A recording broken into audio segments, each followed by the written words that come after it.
तो स्टूडेंट्स, अब हम कंटिन्यू करेंगे प्रोबेबिलिटी, जो कल हमने क्वेश्चन नंबर 7 तक किया था। आज हम लोग क्वेश्चन नंबर 8 से लेकर क्वेश्चन नंबर 14 तक क्लास 9 का प्रोबेबिलिटी को सॉल्व करेंगे। सो क्वेश्चन नंबर 8 में हम यहाँ पे लिख कर नहीं सॉल्व करेंगे, बस उसको एक्सप्लेन करेंगे, समझाएंगे। इसे आप अपने तरफ से अच्छी तरह से बना सकते हैं। तो सबसे पहले हम यहाँ पे लिख देते हैं कि हम जब भी बनाते हैं तो P ऑफ E का उपयोग करते हैं।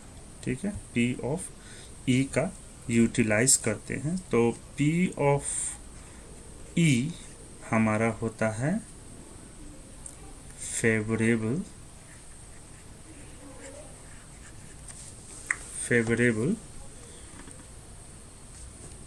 आउटकम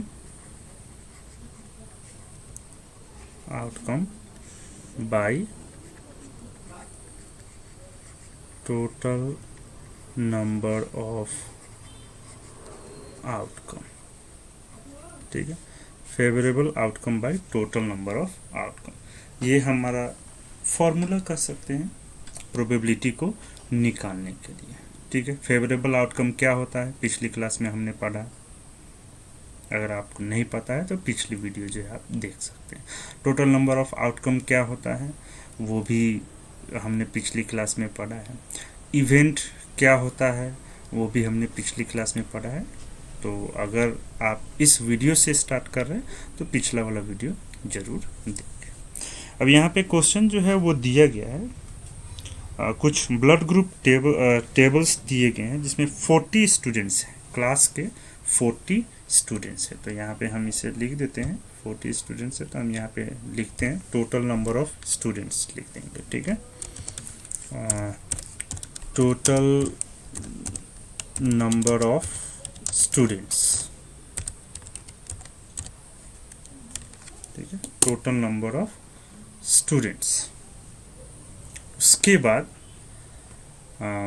स्टूडेंट्स हमारे पास है 40, और उसके बाद हमारा यहाँ पे दिया गया है ब्लड ग्रुप दिया गया है। ठीक है, तो ब्लड ग्रुप में हम डायरेक्टली जो है वो ब्लड ग्रुप लिखेंगे, जो कि ब्लड ग्रुप ए में दिया गया है 9 स्टूडेंट्स हैं। ठीक है, उसके बाद ब्लड ग्रुप बी में 11 स्टूडेंट्स हैं। उसके बाद ब्लड ग्रुप ए बी है, ए बी में हमारा ब्लड ग्रुप में 5 स्टूडेंट्स हैं। और उसके बाद ब्लड ग्रुप ओ है, ब्लड ग्रुप ओ में 15 स्टूडेंट्स हैं। ठीक है, तो ये डिटेल्स जो है ये हमें दिया गया है। इस डिटेल्स के आधार पे हमारा टोटल नंबर ऑफ स्टूडेंट्स 40 दिया हुआ है। हमसे पूछा गया 1 student of the class is chosen at random. 1 student of the class is chosen at random.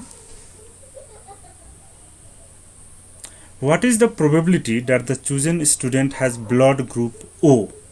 Blood group O, तो यहाँ पे हमारा फेवरेबल आउटकम हो गया ब्लड ग्रुप O। तो हम इसे ऐसे करते हैं, यहाँ पे 2 क्वेश्चन पूछा गया तो हम यहाँ पे ऐसे सॉल्व करते हैं। नंबर 1, ठीक है, तो नंबर 1 हमने ये सारा चीज़ डिटेल्स हमने लिख लिया। टोटल नंबर ऑफ स्टूडेंट्स 40 है, जिसमें ब्लड ग्रुप ए में 9 है, बी में 11 है, ए बी में 5 है, ओ में 15। और तो हमारा पहला वाला जो इवेंट है जो हमसे पूछा गया है वो हमसे पूछा गया है ब्लड ग्रुप ओ के लिए। ठीक है, तो ब्लड ग्रुप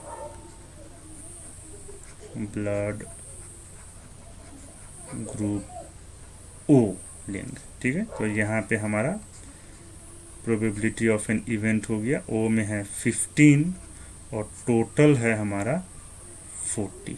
सो इसे हम सिंपली क्या कर सकते हैं, सिंपलर फॉर्म में लिख सकते हैं। 3/8 हमारा इसका प्रोबेबिलिटी हो गया। दूसरा हमसे पूछा गया है ए बी, तो ए बी तो दूसरा वाला हमारा क्या हो जाएगा, दूसरा वाला का इवेंट जो है वो हो जाएगा ब्लड ग्रुप, यहाँ पे हो जाएगा blood group A B, blood group A B. तो यहाँ पे प्रोबेबिलिटी ऑफ एन इवेंट क्या हो जाएगा हमारा ए बी में कितने हैं 5/40। तो 5/40 कितना हो गया 1/8। ठीक है, सिंपल है ये क्वेश्चन। अगला क्वेश्चन हम देखते हैं, question number 9। N integer is chosen from 1 to 100, find the probability. N integer is chosen 1 to 100, ठीक है। 1 to 100 मीन्स 1 2 3 4 5 6 7 8 9 10 100 तक। सो यहाँ पे अगर हम यहाँ पे लिख देते हैं नंबर 1 to 100, ठीक है। सो यहाँ लिख देते हैं 1 to 100। तो 1 to 100 अगर होता है तो हम क्या हो जाएगा, टोटल नंबर ऑफ आउटकम्स जो है वो हमारा 100 हो गया, ठीक है। और क्या दिया, उसके बाद निकालने के लिए दिया गया find the probability that integer chosen is a prime number. अब ये क्वेश्चन को समझना जरूरी है, अगर समझ गए तो बहुत ही इजी होगा, ठीक है। हम इसे ऐसे करते हैं, इसे हम टेबल के फॉर्म में भी लिख सकते हैं या नहीं भी लिख सकते हैं, उसका डिफिनेशन भी हम लोगों को समझना होगा। तो उसके लिए हम क्या करेंगे, उसके लिए हम ओपन करते हैं और उसके बाद हम लिखते हैं नंबर्स को, फिर समझते हैं, या फिर ऐसे ही सिंपली हम यहाँ पे जो है इजीली लिख सकते हैं, ठीक है। 1 से 100 तक है। और नंबर 1 में हमारा पूछा गया है, नंबर 1 में हमसे क्या पूछा गया है, नंबर 1 में पूछा गया है integer chosen is a prime number. तो पहला वाला हमसे पूछा गया है, तो पहला वाला इवेंट में है प्राइम नंबर, प्राइम नंबर, ठीक है। 1 से 100 है प्राइम नंबर। प्राइम नंबर क्या होता है, छोटे क्लास में पढ़े होंगे, ठीक है। तो प्राइम नंबर का डिफिनेशन पहले समझ लेते हैं, फिर हम लोग के लिए इजी हो जाएगा सॉल्व करना। सो प्राइम नंबर क्या होता है, प्राइम नंबर वो नंबर है जो सिर्फ 1 से डिवाइड होगा और नहीं तो खुद से, ठीक है। अगर हम यहाँ पे 5 ले रहे हैं तो 5 को 1 डिवाइड कर सकता है, नहीं तो 5 डिवाइड कर सकता है। दूसरा यहाँ पे कोई अदर नंबर नहीं है जो इसे डिवाइड कर सकता है, ठीक है।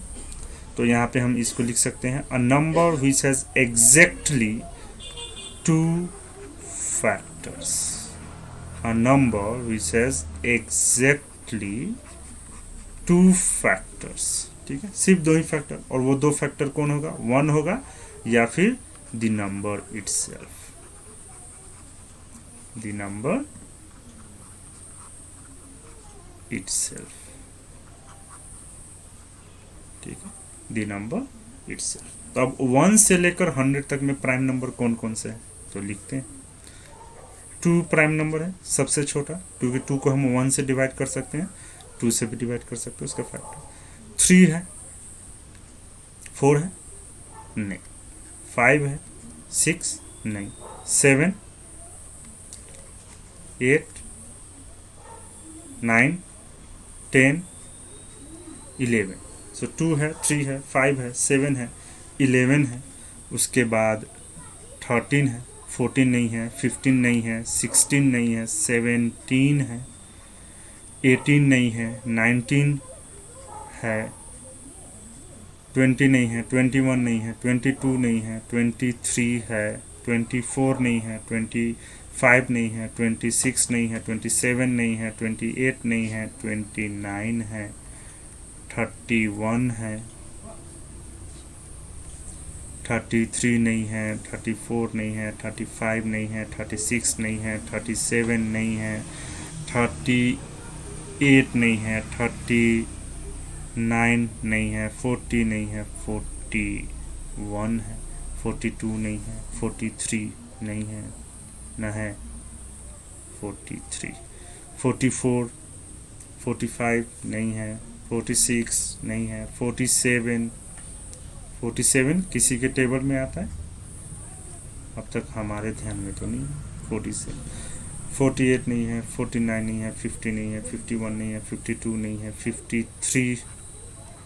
53 किसी टेबल में आता है। 54 नहीं है, 55 नहीं है, 56 नहीं है, 57 किसी के टेबल में आता है 57 नहीं है, 58 नहीं है, 59, 59 किसी के टेबल में तो नहीं आता है, 60, 61, 61 किसी के टेबल में अभी तक तो हमने देखा है क्या, किसी टेबल में है 61, 62, 63, 64, 65, 66, 67,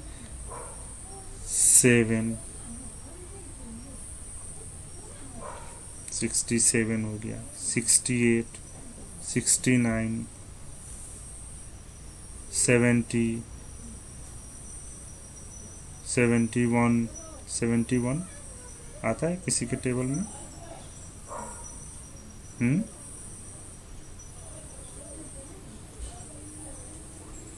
67 आता है?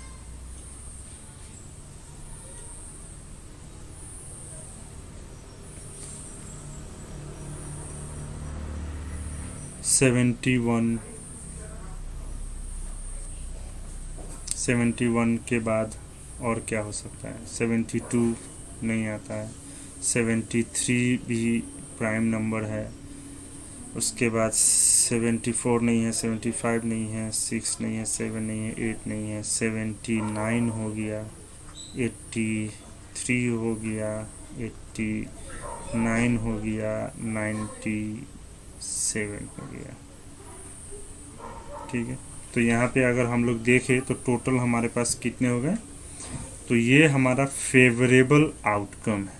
ठीक है, फेवरेबल आउटकम, जो प्राइम नंबर के बारे में पूछा तो प्राइम नंबर आता है। तो प्राइम नंबर कितने हो गए? 1 2 3 4 5 6 7 8 9 10 11 12 13 14 15 16 17 18 19 20 21 22 23 24। सो टोटल यहाँ पे जो हमारे प्राइम नंबर्स आ रहे हैं वो टोटल हो गए 24। ठीक है, तो टोटल हो गए यहाँ पे 24। तब 24 हो गए हैं प्राइम नंबर,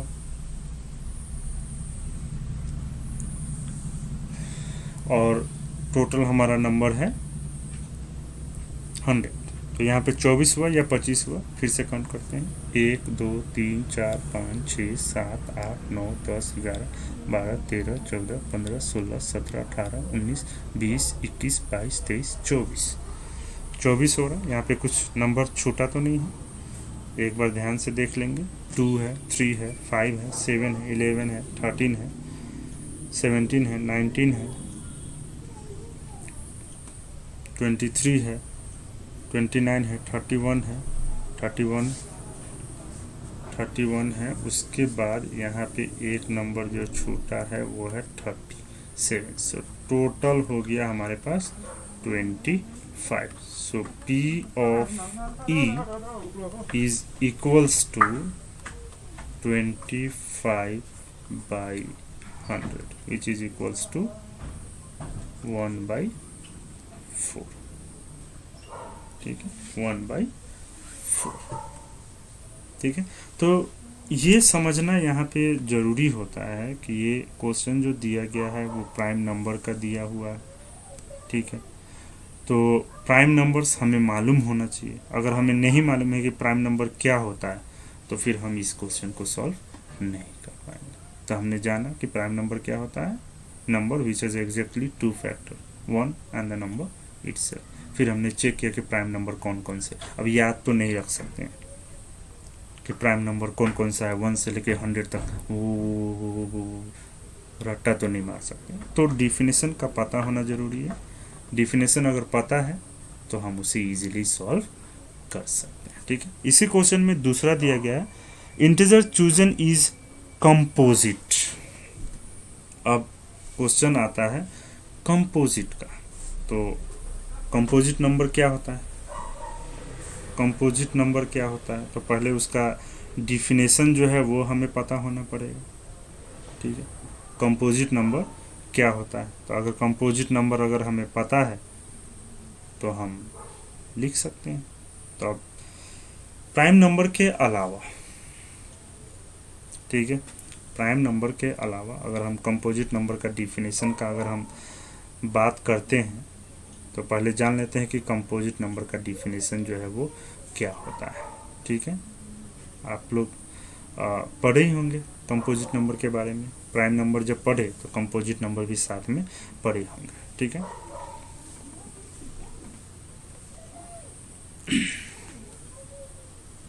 अब कंपोजिट नंबर वो नंबर होता है जिसका एग्जैक्टली फैक्टर 2 नहीं होता। एग्जैक्टली फैक्टर 2 वाला प्राइम नंबर है। अब 2 से ज़्यादा अगर किसी भी नंबर का फैक्टर है, जैसे एक तो 1 हो गया और एक वो नंबर खुद हो गया, इसके अलावा अगर तीसरा कोई फैक्टर है तो वो नंबर कंपोजिट नंबर है। ठीक है, वो नंबर कंपोजिट नंबर है। ठीक है, तो अब हम पहले लिख लेते हैं कि कंपोजिट नंबर कौन से नंबर हैं जो कंपोजिट नंबर नहीं है। ठीक है, कंपोजिट नंबर नहीं है। 1 कंपोजिट नंबर नहीं है, 2 नहीं, 3 नहीं, 4 है। ठीक है, तो यहाँ पे ये हो गया 3, और इसमें से कंपोजिट नंबर नहीं है तो ये 25 और एक 26। ठीक है, ऐसे 26 नंबर हैं जो कंपोजिट नंबर नहीं है, बाकी अदर्स जो है वो कंपोजिट नंबर होंगे। प्राइम नंबर जितने भी है सबका 2 ही फैक्टर होता है, और 2 फैक्टर वाले कंपोजिट नंबर नहीं होंगे। कंपोजिट नंबर होने के लिए 3 फैक्टर होना पड़ेगा, कम से कम मिनिमम 3 फैक्टर होना पड़ेगा। ठीक है, तो प्राइम नंबर जितने भी हैं वो सभी के सभी कंपोजिट नंबर क्या है? कंपोजिट नंबर नहीं।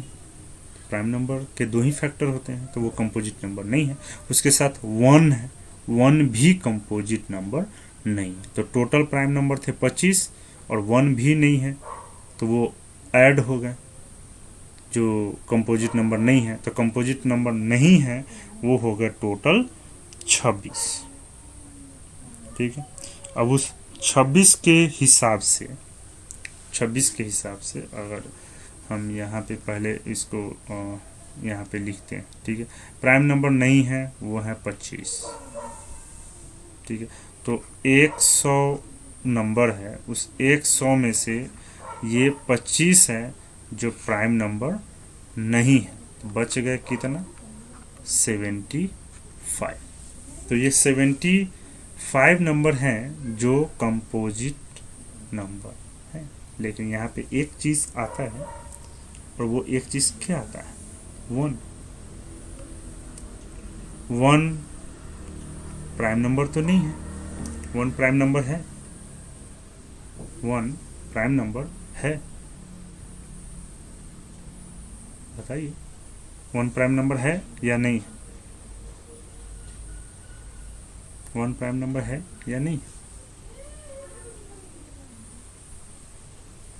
नहीं, सिंपल सा बात है, 1 प्राइम नंबर नहीं है क्योंकि उसका एक ही फैक्टर।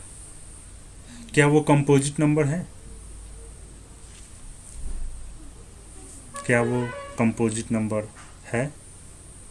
तो कंपोजिट नंबर भी नहीं है, कंपोजिट नंबर भी नहीं है, सिंपल।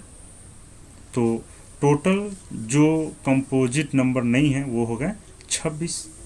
ठीक है, तो टोटल कितने हो गए यहाँ पे लिखते हैं 100 माइनस 26, तो कितने हो गए 74। ये 74 हो गया जो कंपोजिट नंबर हैं।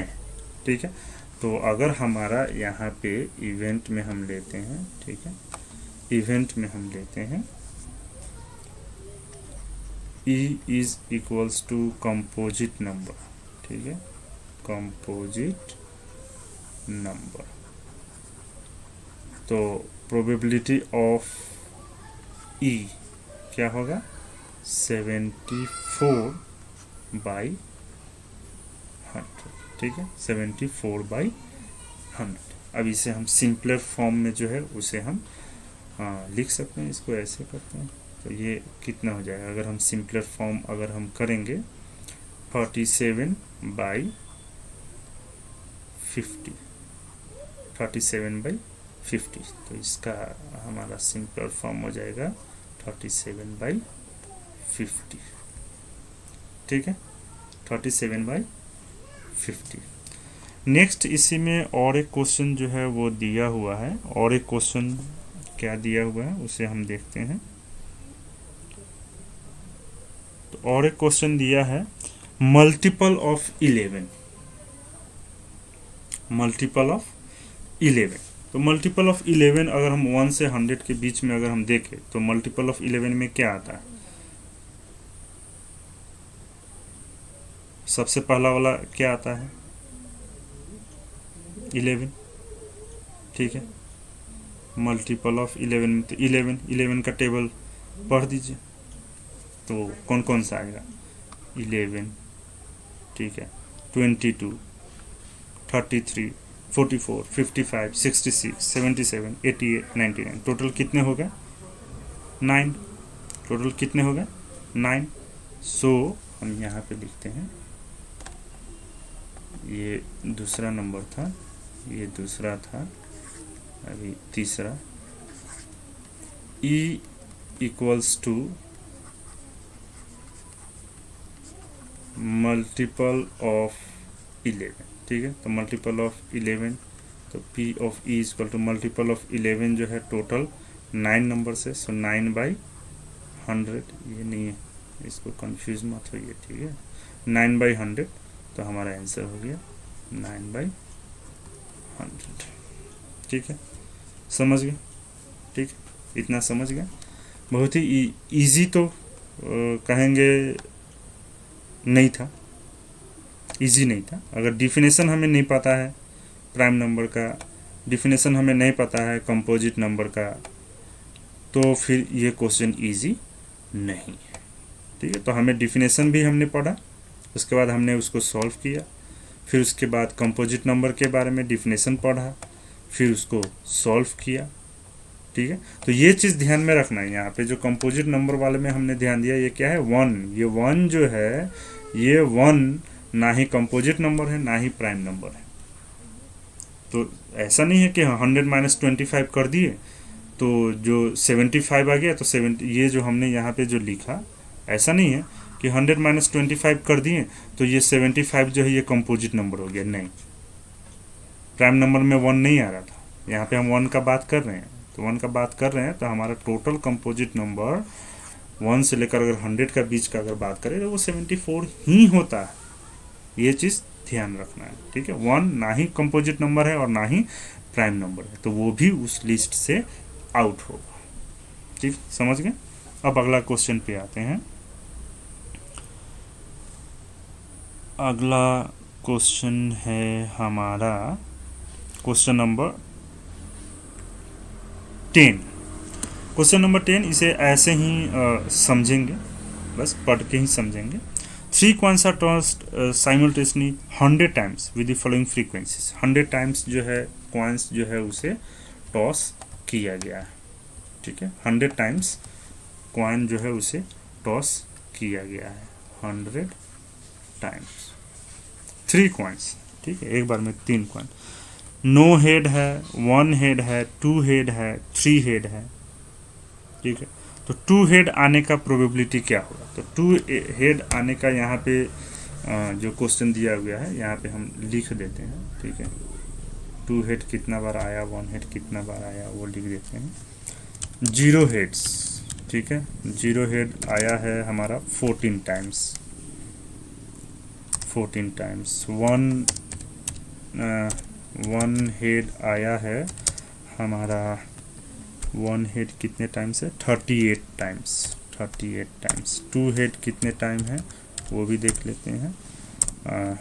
2 हेड है 36 टाइम्स, 36 टाइम्स। 3 हेड्स आया है 12 टाइम्स, ठीक है।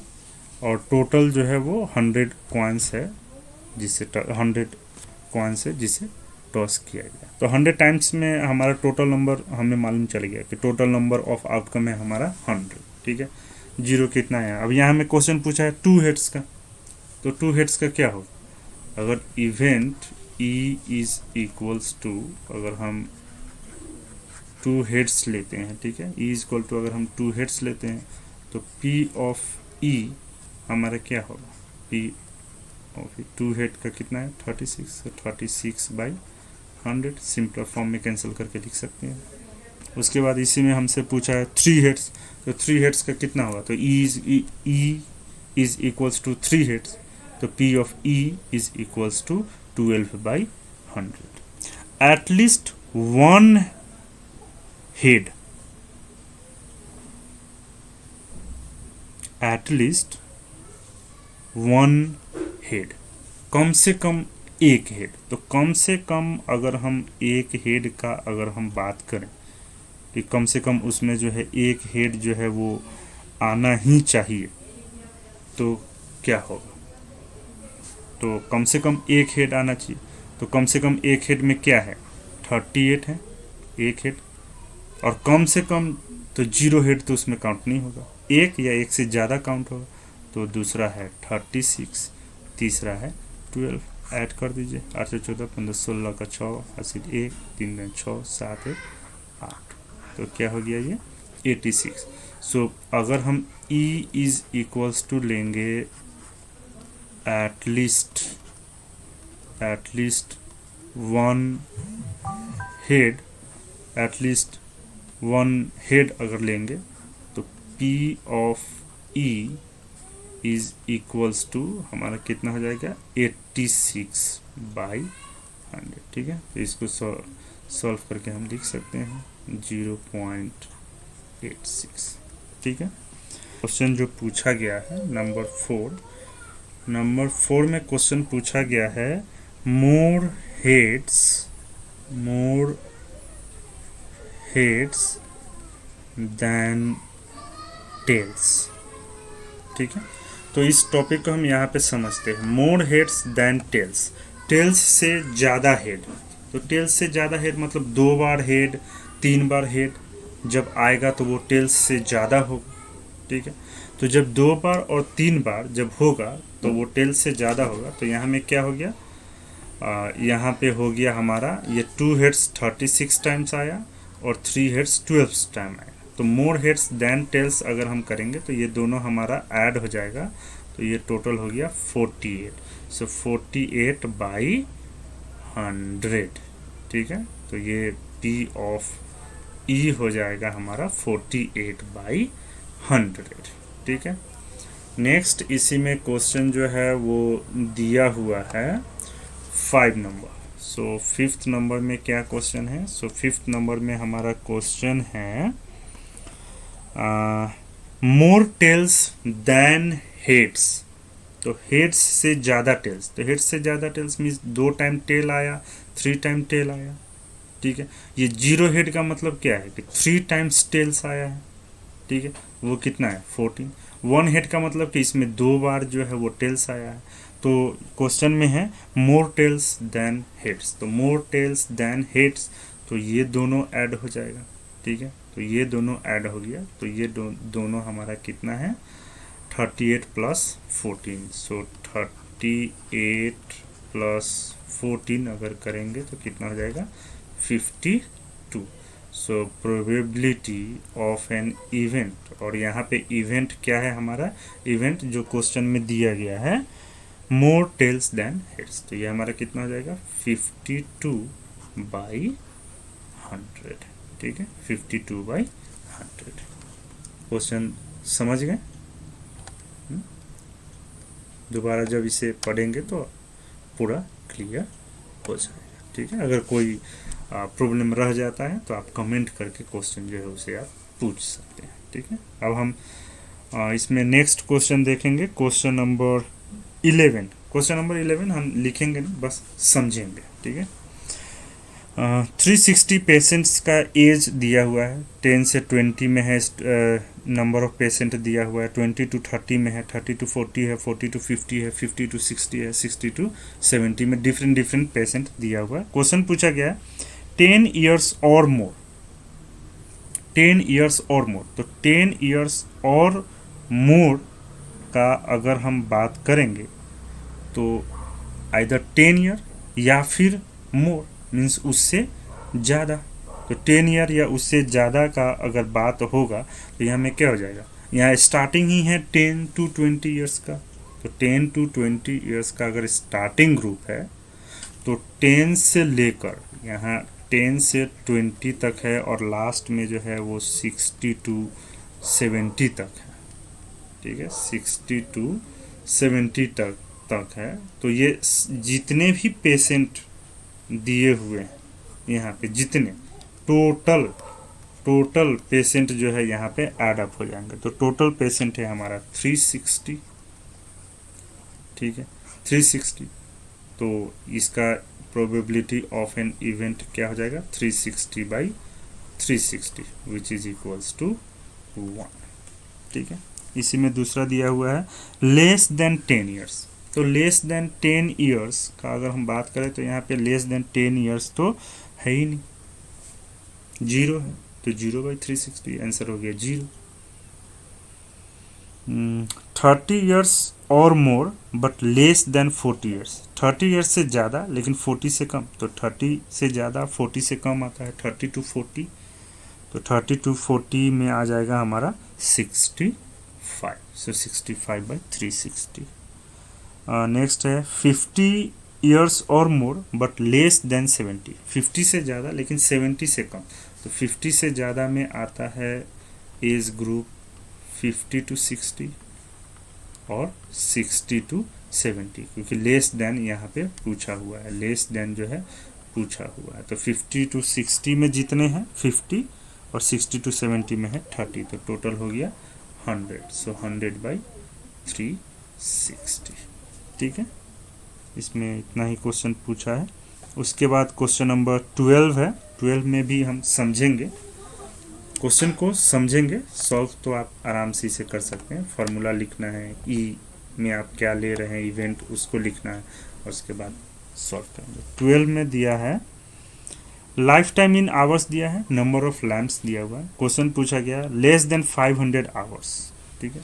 टोटल यहाँ पे 400 न्यूअल लैम्प्स है, जिसमें लाइफ टाइम इन आवर्स दिया हुआ है 300 से स्टार्ट है और 1000 आवर्स तक है। सो लेस देन 500 आवर, तो लेस देन 500 आवर्स में आता है 300 to 400 और 400 to 500, तो 300 to 400 आता है और 400 to 500 आता है। 300 to 400 में 13 दिया हुआ है, 400 to 500 में 57 दिया है। तो लेस देन 500 आवर्स, तो लेस देन 500 आवर्स में ये सारा आ जाएगा, तो ये कितना हो गया, ये हो गया 70, सो 70 बाई टोटल लैम्प्स है 400, सो 70/400। दूसरा क्वेश्चन है बिटवीन 400 to 900, 400 से लेकर 900 के बीच में आपका 400 to 500 में 57 है, 500 to 600 में 65 है, 600 to 700 में 81 है, 700 to 800 में 74 है, 800 to 900 में 60 है। तो आउट ऑफ 400 यहाँ पे हो गया आपका कितना, 400 में से कौन सा नहीं आ रहा है, तो नहीं आ रहा है वो है आपका 300 to 400 का 13 और 900 to 1000 का 50, तो ये हो गया टोटल 63। सो 400 में से आप 63 को माइनस कर लीजिए या बाकी सबको प्लस कर लीजिए, ठीक है। 337, सो 337/400 इसका आंसर हो गया। इसी में और एक पूछा गया है एटलीस्ट 800 आवर्स, कम से कम 800, तो कम से कम 800 में 800 से ज़्यादा हो सकता है लेकिन 800 से कम नहीं होगा। तो 800 से ज़्यादा में 60 है और 50 है, तो 60 + 50 110, सो 110/400, ठीक है।